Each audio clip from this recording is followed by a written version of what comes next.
Hello everyone, welcome back to my YouTube channel. I am Faiza Siddiqui and this is our 5th class of CTET today here, and we are going to talk about intelligence. अब intelligence क्या होता है? Intelligence is the ability to learn and adapt to new situations and use that knowledge to create a desired outcome. मतलब intelligence वो होता है जो एक इंसान में एक एबिलिटी हो सीखने की कोई नई चीज़. जितनी भी चीज़ें हम सीखते हैं वो इंटेलिजेंट के थ्रू ही सीखते हैं. अगर कोई इंसान इंटेलिजेंट है तभी वो एक नई चीज़ सीख पाएगा.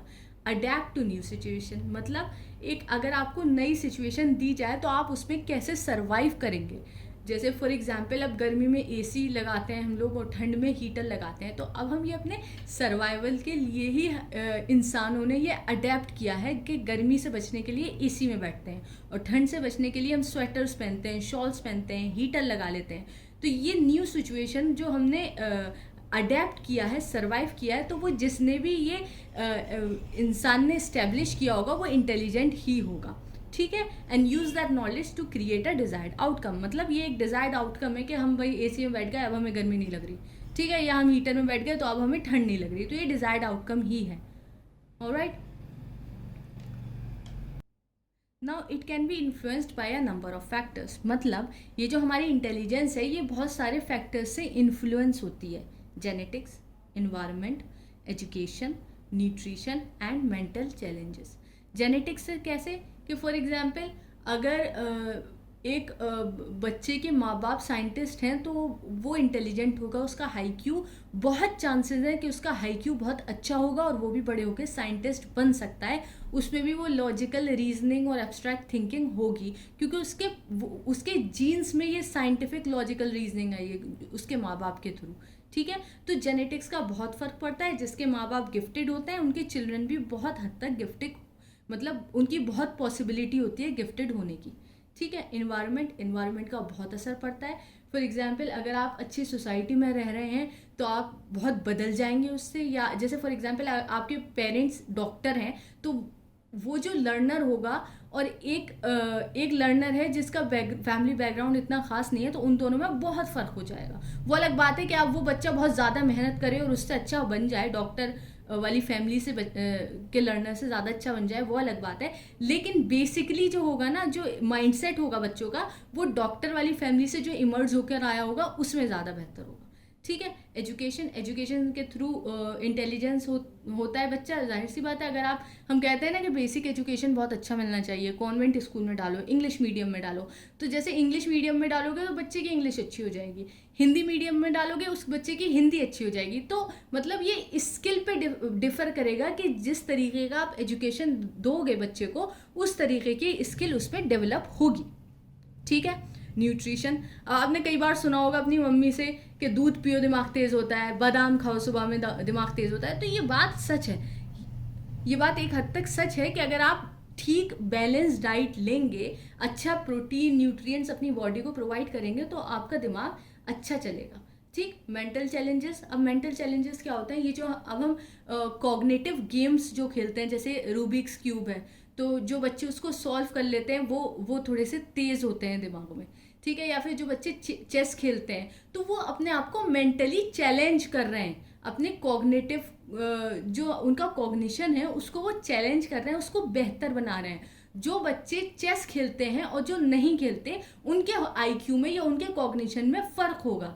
जिनको चेस आता है और वो रेगुलर बेसिस पे चेस खेलते हैं तो वो ज़्यादा शार्प होंगे.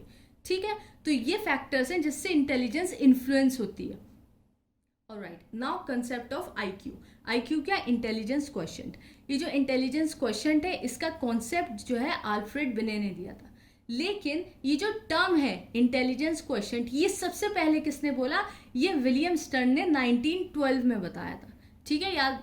याद रखना 1912 में ने विलियम स्टर्न ने ये टर्म दिया था इंटेलिजेंस क्वेश्चन. लेकिन इसका कंसेप्ट जो है वो अल्फ्रेड बिने ने दिया था. ठीक है. इसको बताया गया था अल्फ्रेड बिने ने, सिर्फ नाम जो है वो स्टर्न ने दिया था. तो अगर यह है कि सबसे पहले किसने ये टर्म कॉइन किया तो वो विलियम स्टर्न है. और अगर ये पूछा जाए कि कॉन्सेप्ट किसने बताया तो वो अल्फ्रेड बिने है. अब आईक्यू है क्या? It is a measure of a person's cognitive abilities relative to others of different ages. मतलब एक इंसान की दिमागी ताकत किसी और इंसान के कंपैरिजन में कितनी है। IQ person to person vary करेगी। किसी इंसान की ज़्यादा आईक्यू होगी मतलब वो सुपीरियर होगा या वो गिफ्टेड होगा। किसी इंसान की एवरेज होगी आईक्यू, किसी इंसान की इतनी कम होगी कि वो बॉर्डरलाइन डेफिशिएंट हो जाएगा। ठीक है, तो आईक्यू डिफर करती है। एक भाई बहन में भी, सगे बहन भाई में भी आईक्यू बहुत डिफर कर सकती है। ठीक है, तो ये क्या है, ये मेजरमेंट है एक पर्सन की कॉग्निटिव एबिलिटीज का, मतलब उसकी इंटेलिजेंस का ये एक मेजरमेंट है कि वो औरों से कितना बेहतर है या कितना नहीं है, अच्छा कितना बुरा है वो औरों के कॉग्निटिव लेवल पर या कितना अच्छा है उनसे, उसे आईक्यू कहते हैं। ठीक है, आईक्यू अब मेजर की जा सकती है। हम बता सकते हैं कि किसकी कितनी आईक्यू है। उस बेसिस पे हम ये कह सकते हैं जिसकी ज़्यादा आईक्यू होगी तो वो ज़्यादा इंटेलिजेंट होगा या उसके क्लास में ज़्यादा अच्छे मार्क्स आते होंगे। ठीक है, अल्बर्ट आइंस्टाइन बहुत फेमस साइंटिस्ट थे, उनकी आईक्यू 160 से अबव थी। अब वही बात, इंटेलिजेंस क्वेश्चन जो है वो विलियम स्टर्न एक जर्मन साइकोलॉजिस्ट थे, इन्होंने सबसे पहले दिया था। Alfred Binet was the first psychologist who tried to formulize the concept of intelligence and mental age and known as the father of mental testing. मतलब अब आल्फ्रेड बिने ने एक तो आईक्यू का कंसेप्ट बताया, ठीक है, कि आईक्यू होता क्या है भाई, और उसके बावजूद ये फर्स्ट साइकोलॉजिस्ट थे जिसने इंटेलिजेंस का भी कॉन्सेप्ट दिया और मेंटल एज का भी कॉन्सेप्ट दिया कि मतलब किसी इंसान की मेंटल एज कितनी होगी, ये आल्फ्रेड बिने ने बताया। अभी हम आगे बात करेंगे कि मेंटल एज होती क्या है, लेकिन आल्फ्रेड बिने पहले साइकोलॉजिस्ट थे जिन्होंने ये बताया कि एक मेंटल एज भी होती है और वो क्या होती है। पूरा कॉन्सेप्ट आल्फ्रेड बिने ने ही बताया है मेंटल एज का। And he was known as the father of mental testing, वो मेंटल टेस्टिंग के फादर भी जाने जाते हैं। ठीक है, अब यहाँ तक कितनी बात हो गई कि आईक्यू का भाई जो सबसे पहले टर्म थी वो जर्मन साइकोलॉजिस्ट थे विलियम स्टर्न, उन्होंने दी।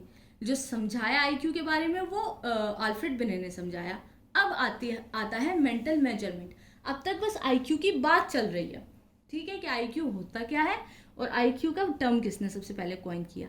लेकिन अब गाल्टन ने ये बात कही कि ये जो हमारी कॉग्निटिव एबिलिटीज़ हैं इनको हम मेजर कर सकते हैं, इनको हम नाप सकते हैं कि किसकी ज़्यादा है और किसकी कम है। तो ये गाल्टन पहले थे जिन्होंने मेंटल मेजरमेंट का कॉन्सेप्ट दिया और बताया कि मेंटली लोगों को नापा जा सकता है, इनको मेजर किया जा सकता है कि किसकी मेंटल एबिलिटीज़ ज़्यादा है और किसकी कम है। ठीक है, अब देखो हमारे विलियम स्टर्न जो थे उन्होंने क्या दिया था, उन्होंने सिर्फ आईक्यू का टर्म दिया था। ठीक है, कि ये इंटेलिजेंस क्वेश्चन एक चीज़ होती है, ये एक नाम है। उसके बाद जब आल्फ्रेड बिने ने इंटेलिजेंस क्वेश्चन को समझा दिया, एक्सप्लेन कर दिया, उसके बाद स्टर्न ने ये कहा कि आईक्यू भी मेजर की जा सकती है। सिर्फ ये नहीं है कि आप कंपेयर ही करो, ये एक इंसान की आईक्यू हम मेजर कर सकते हैं। जब गाल्टन ने मेंटल मेजरमेंट की बात की तो स्टर्न ने आईक्यू मेजरमेंट की बात की, मेजरमेंट ऑफ आईक्यू कॉन्सेप्ट। उन्होंने बस इतना बताया कि it is possible to measure IQ, IQ को हम मेजर कर सकते हैं, ये पॉसिबल है। हम ये पता लगा सकते हैं कि किसकी मेंटल एबिलिटीज़ किसकी इंटेलिजेंस कितनी है। लेकिन टर्मन वो ऐसे साइंटिस्ट थे जिन्होंने आईक्यू का फॉर्मूला दिया जिससे हमें एक्चुअल में पता लग सके कि आईक्यू किसी इंसान की कितनी होती है। स्टर्न ने सिर्फ इतना बताया था कि ये पॉसिबल है बात कि हम आईक्यू को मेजर कर सकते हैं, लेकिन टर्मन ने पूरा फॉर्मूला दे दिया कि ऐसे आप आईक्यू मेजर करिए। क्या फॉर्मूला था वो, MA/CA/100। MA क्या है यहाँ पर, मेंटल एज, CA क्या है, क्रोनोलॉजिकल एज, और इंटू 100 इन्होंने इसलिए लगाया था कि ताकि पॉइंट में आए तो कंफ्यूजन ना हो, 100 में करके पूरा नंबर आ जाएगा। ठीक, अब पता करते हैं कि मेंटल एज और क्रोनोलॉजिकल एज क्या होती है। मेंटल एज हमने अभी बात की कि सबसे पहले आल्फ्रेड बिने ने कॉन्सेप्ट दिया था मेंटल एज का। अब देखो क्रोनोलॉजिकल एज सिंपल है कि बर्थ से डेथ तक जो हमारी एज होती है कि कोई 18 साल का है, कोई 20 साल का है, कोई 21 साल का है, ये क्या है, हमारी एज है, ये क्रोनोलॉजिकल एज है। मेंटल एज क्या होती है, फॉर एग्जाम्पल एक 18 ईयर ओल्ड पर्सन है, ठीक है, उससे आप एक ऐसा क्वेश्चन पूछते हो जो एक 18 साल के इंसान को पता होना चाहिए, और वो उस बात का सही जवाब दे देता है। ठीक, फिर आप उससे एक ऐसा क्वेश्चन पूछते हो जो एक 20 साल के बच्चे को पता होना चाहिए, और वो उस क्वेश्चन का भी जवाब दे देता है। ठीक, फिर आप उससे एक 21 साल के क्वेश्चन का जवाब मांगते हो कि जो एक 21 साल के इंसान को पता होना चाहिए, आप वो क्वेश्चन करते हो, लेकिन वो उसका जवाब ठीक से नहीं दे पाता। मतलब उसने एक 20 ईयर ओल्ड को जो पता होना चाहिए वहाँ तक उसे पता है। दैट मीन्स उसकी जो मेंटल एज है वो 20 है, और उसकी जो क्रोनोलॉजिकल एज है वो 18 है। मतलब उसकी मेंटल एज उसकी क्रोनोलॉजिकल एज से 2 साल ज़्यादा है। समझे बात को? या फिर फॉर एग्जाम्पल एक 30 साल का इंसान है, उससे आप एक 25 साल के इंसान को जो पता होनी चाहिए बात, आप वो कर रहे हो, और उसे नहीं पता। उसे 24 साल तक का पता है कि जो एक 24 साल के इंसान को पता होनी चाहिए वो उसे पता है, लेकिन एक जो 25 ईयर ओल्ड को पता होनी चाहिए वो उसका जवाब नहीं दे पा रहा है, और उसकी क्रोनोलॉजिकल एज 30 है, लेकिन उसकी मेंटल एज क्या हो जाएगी? 24। समझे कि उसे 24 तक का पता है, 25 का उसे नहीं पता। अब एक बात और ध्यान रखना, जिसकी मेंटल एज क्रोनोलॉजिकल एज से ज़्यादा होगी, ठीक, जिसकी मेंटल एज क्रोनोलॉजिकल एज से ज़्यादा होगी, वो इंसान गिफ्टेड माना जाएगा, वो इंसान सुपीरियर होगा या अबव एवरेज होगा। ठीक है, जिसकी क्रोनोलॉजिकल एज और मेंटल एज सेम होगी वो नॉर्मल होगा, और जिसकी क्रोनोलॉजिकल एज ज़्यादा होगी और मेंटल एज कम होगी वो बिलो एवरेज में चला जाएगा कि डेफिशिएंट है, डल है, इडियट है। ठीक है, तो अगर मेंटल एज ज़्यादा है तो वो अबव एवरेज होगा, सुपीरियर भी हो सकता है, वेरी सुपीरियर, गिफ्टेड, कुछ भी हो सकता है। मतलब वो इंसान इंटेलिजेंट है अगर उसकी मेंटल एज ज़्यादा है क्रोनोलॉजिकल एज से, लेकिन अगर उसकी मेंटल एज कम है क्रोनोलॉजिकल एज से तो वो बिलो एवरेज है, वो किसी भी क्लासिफिकेशन में आ सकता है। तो देखते हैं आप क्लासिफिकेशन क्या है हमारी। ये टर्मन ने क्लासिफिकेशन दिया है of people on the basis of IQ. ठीक है, देखो इधर आईक्यू लिखी है और इस साइड में क्लासिफिकेशन है। अब आईक्यू 140 है किसी इंसान की या उससे ज़्यादा है तो वो जीनियस होगा। 130 to 139 very superior, 120 to 129 superior, 110 to 119 above average, 90 to 109 normal या फिर average, 80 to 89 below average, 70 to 79 border line deficient या फिर डल, 50 to 69 मोरॉन, 25 to 49 इम्बेसिल, और लास्ट है 0 to 24 इडियट। बहुत आसान सा भी अगर क्वेश्चन वो देंगे ना तो डायरेक्ट ये पूछ लेंगे कि अगर इतनी आईक्यू है तो वो इंसान किस कैटेगरी में क्लासिफाई होगा। तो ये बात आप याद रख कर जाएंगे, ये टेबल आप याद कर लेंगे, इसको रट लो ठीक से। ठीक है, अब आते हैं हम 3 रिंग मॉडल पर। ये रेंजुली ने दिया है। रेंजुली क्या कहते हैं कि अगर इंसान में हाई एबिलिटी होती है, हाई क्रिएटिविटी होती है और हाई कमिटमेंट भी होता है, और अगर किसी एक इंसान में ये तीनों क्वालिटीज़ हैं तो वो इंसान गिफ्टेड होगा। मतलब ये जो रेड से हमने मार्क किया है, शो कर रहे हैं, ये जो पार्ट है ये गिफ्टेड का है। अगर किसी एक इंसान में ये तीनों क्वालिटीज़ हैं तो वो इंसान गिफ्टेड कहलाया जाएगा। ये रेंजुले ने दिया है और इसको 3 रिंग मॉडल कहते हैं। ठीक है, कॉग्निशन और इमोशन जो हैं वो इंटर रिलेटेड होते हैं, बाई डायरेक्शनल होते हैं, आपस में रिलेट करते हैं। अगर किसी के पास कोई कॉग्निटिवली अच्छा है तो उसके पास इमोशनल स्टेबिलिटी भी होगी, और कोई इमोशनली स्टेबल है तो वो उसकी कॉग्निशन भी उसका अच्छा होगा। ठीक है, अब आते हैं जेपी गिलफर्ड ने। जेपी गिलफर्ड ने क्या कहा है कि 2 तरह की थिंकिंग होती है एक इंसान के अंदर, या तो उसके अंदर डाइवर्जेंट थिंकिंग होगी या कन्वर्जेंट थिंकिंग होगी। अगर आपको 10th क्लास की फिजिक्स याद हो तो उसमें हमने ये टर्म पढ़े हैं, डाइवर्जेंट और कन्वर्जेंट। डाइवर्ज का मतलब था कि रिफ्लेक्ट कर देना, सारे डायरेक्शन में अपनी तरफ से भेजना। ठीक है, और कन्वर्ज का क्या मतलब है कि सारे डायरेक्शन से अपनी तरफ एब्जॉर्ब करना। ठीक है ना, ये लिटरल मीनिंग हो जाएगा। अब डाइवर्जेंट और कन्वर्जेंट थिंकिंग होती क्या है? डाइवर्जेंट मतलब ओपन एंडेड क्वेश्चंस, और कन्वर्जेंट थिंकिंग मतलब क्लोज्ड एंडेड क्वेश्चंस। मतलब, और हमेशा याद रखना, अगर सीटेट में आता है कि कौन सी थिंकिंग ज़्यादा अच्छी होती है, तो वो हमेशा डाइवर्जेंट थिंकिंग होती है। ठीक, कि अगर कोई बहुत काबिल है बच्चा, तो कोई क्रिएटिव है, तो वो डाइवर्जेंट होगा। अच्छा हाँ, अब ये बात और याद रखो, अगर कोई लर्नर क्रिएटिव है तो उसके पास डाइवर्जेंट थिंकिंग होगी।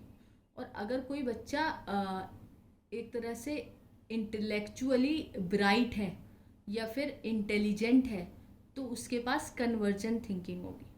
ठीक है, मतलब कि डाइवर्जेंट थिंकिंग जो होती है वो क्रिएटिव लोगों के पास होती है। इनके पास मतलब इसके एक क्वेश्चन के मल्टीपल सॉल्यूशंस होते हैं डाइवर्जेंट थिंकिंग में। अगर किसी एक क्वेश्चन के बहुत सारे आपको आंसर आ रहे हैं, तो इसका मतलब यह है कि ये डाइवर्जेंट थिंकिंग का क्वेश्चन है। और अगर फिक्स्ड सोल्यूशन है उसका कि यही आंसर हो सकता है, कोई और आंसर नहीं होगा, तो वो कन्वर्जेंट थिंकिंग है। और आपने बहुत देखा होगा कि ऐसा जो है मैथमेटिक्स फिजिक्स में होता है कि मतलब एक फिक्स्ड आंसर है, ठीक है ना, उसके अलावा कोई और आंसर होगा तो आपके नंबर कट जाएंगे। तो वो काय में आता है, वो कन्वर्जेंट थिंकिंग में आता है। इंटेलेक्चुअली ब्राइट जो बच्चे होते हैं वो कन्वर्जेंट थिंकिंग रखते हैं। और जो क्रिएटिव होते हैं, जो पेंटर्स, म्यूजिशियंस, आर्टिस्ट, ये जो होते हैं वो डाइवर्जेंट थिंकिंग रखते हैं। उनके पास बहुत सारे सोल्यूशन होते हैं। अगर पेंटिंग में थोड़ा सा कुछ बिखर भी गया तो वो उससे कुछ और अच्छी सी चीज़ बना देंगे। ठीक है ना, ज़रूरी नहीं है कि जो चीज़ वो दिमाग में फिक्स करके बैठ कर बना रहे थे एंड प्रोडक्ट उनका वही आए। उनसे कुछ मिस्टेक हो गई कहीं तो वो वहीं से उसको फिर बेहतर कर देंगे, कुछ और बना देंगे वहाँ पर। ठीक है, या फिर कोई इंसान नॉवेल लिखने बैठा तो ज़रूरी नहीं है कि जो शुरू से उसने सोचा था कि यही मैं एंड रखूँगा, ज़रूरी नहीं है वही एंड रखे। लेकिन जो ये साइंटिस्ट हैं, जो थ्योरम है वो जो पहले थी वही अब है, थ्योरम कभी चेंज नहीं हो सकती। मतलब कन्वर्जेंट में एक फिक्स्ड रहता है, एक क्लोज एंडेड क्वेश्चंस रहते हैं, एमसीक्यू टाइप्स रहते हैं। लेकिन डाइवर्जेंट में मतलब सब्जेक्टिव होता है, बहुत ओपन एंडेड होते हैं, बहुत सारे सोल्यूशंस हो सकते हैं। क्रिएटिव लोगों की डाइवर्जेंट थिंकिंग होती है और इंटेलिजेंट लोगों की कन्वर्जेंट थिंकिंग होती है। ठीक है, अब आते हैं हम इमोशनल इंटेलिजेंस पे। अच्छा, एक बात याद रखना है, इमोशनल इंटेलिजेंस जो है वो सैलोवे और मेयर ने दी है। ये जो टर्म क्वाइन किया था ये सैलोवे और मेयर ने दिया था। लेकिन जो बुक है इमोशनल इंटेलिजेंस, ये डेनियल गोलमैन ने दी है। बहुत बार क्वेश्चन आ जाता है कि इंटेलिजेंस, इमोशनल इंटेलिजेंस जो बुक है वो किसने दी है। ठीक है, तो वो डेनियल गोलमैन ने दिया। लेकिन जो सबसे पहले यूज किया गया था ये टर्म, तो वो सैलोवे और मेयर ने किया था। ठीक है, people with high emotional intelligence will have social skills, motivation, self awareness, empathy and self regulation. अब इसका क्या मतलब है, इमोशनली इंटेलिजेंट कौन बच्चे होते हैं, जो अपने इमोशंस को समझें और दूसरे के इमोशंस को समझें, जो अपने इमोशंस को रेगुलेट कर पाएँ, मैनेज कर पाएँ, ऑर्गेनाइज कर पाएँ कि हम जो ये हंस रहे हैं वो क्यों हंस रहे हैं, या अगर वो रो रहा है तो वो क्यों रो रहा है। मतलब बेसिकली वो अगर इमोशन, कोई सा भी इमोशन फील कर रहा है तो उस इमोशन फील करने की क्या वजह है।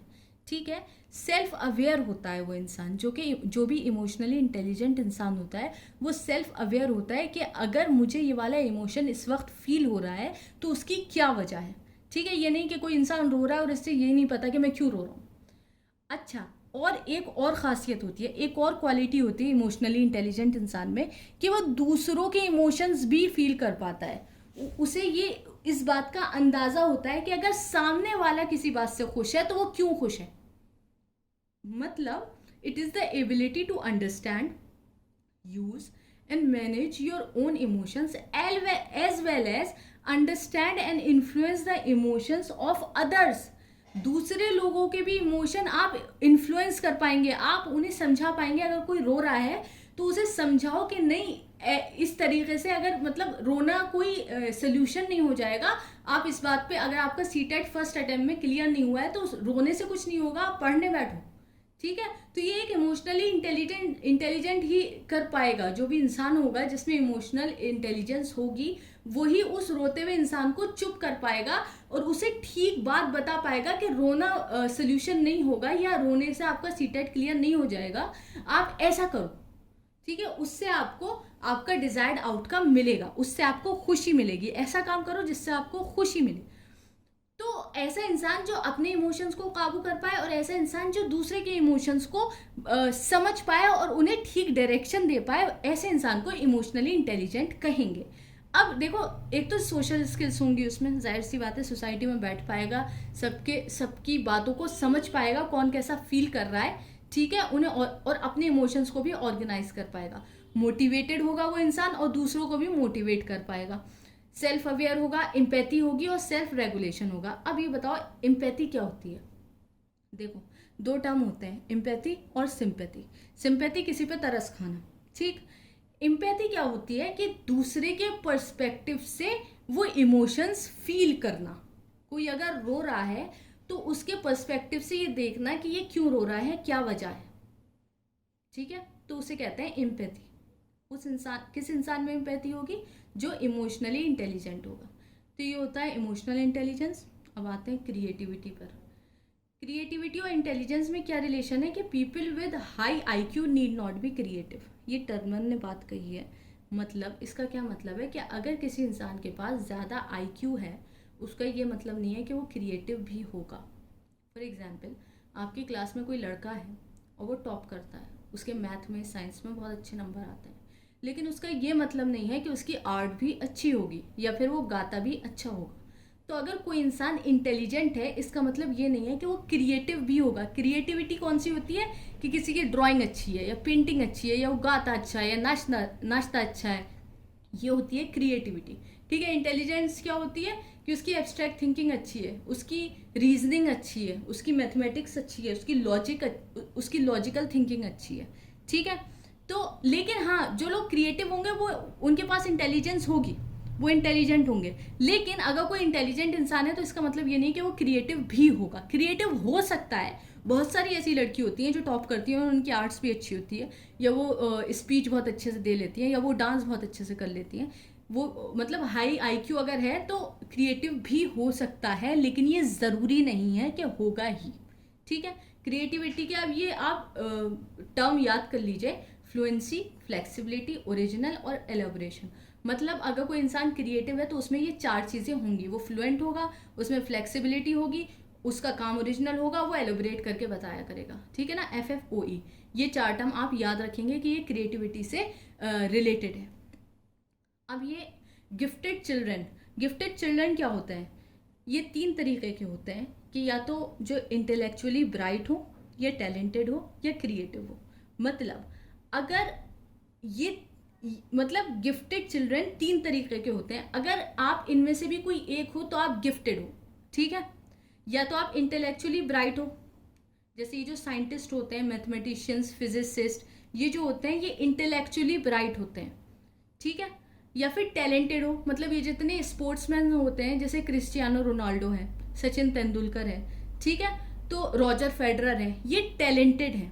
तो ये भी गिफ्टेड है, ऑब्वियसली सचिन तेंदुलकर गिफ्टेड है, हम सबको पता है, लेकिन वो इंटेलेक्चुअली ब्राइट नहीं है, वो टैलेंटेड है, या वो क्रिएटिव नहीं है, ठीक है ना, लेकिन फिर भी वो गिफ्टेड है। तो इसका मतलब यह है कि इन तीनों में से कोई भी एक चीज अगर आपके पास है तो आप गिफ्टेड हो। तीसरा है क्रिएटिव मतलब जैसे AR रहमान, वो म्यूजिशियन है, वो नेशनल अवार्ड जीत चुके हैं, ऑस्कर भी जीत चुके हैं, तो उनमें क्रिएटिविटी है। लेकिन इसका मतलब ये नहीं है उनकी IQ बहुत ज़्यादा हो, वो इंटेलेक्चुअली ब्राइट हो, इसका ये मतलब नहीं है, लेकिन वो गिफ्टेड हैं। मतलब गिफ्टेड जो है वो तीन तरीके का होता है, और हो सकता है कोई एक इंसान में तीनों ये क्वालिटी हों, ठीक है। तीनों क्वालिटी भी हो सकती हैं कि कोई स्पोर्ट्स भी अच्छा खेलता हो, किसी के स्कूल में नंबर भी अच्छे आते हो, और कोई पेंटिंग भी करता हो अच्छी, ठीक है। तो तीनों चीज़ें भी हो सकती हैं, ये तीनों क्वालिटी हो सकती हैं गिफ्टेड में, लेकिन अगर कोई एक भी है तो आप गिफ्टेड हो, ठीक। So that was all today. I hope you enjoyed this video and learned something today here, and if you want to keep learning from me, from my channel, then you can like, share and subscribe, and thank you for watching.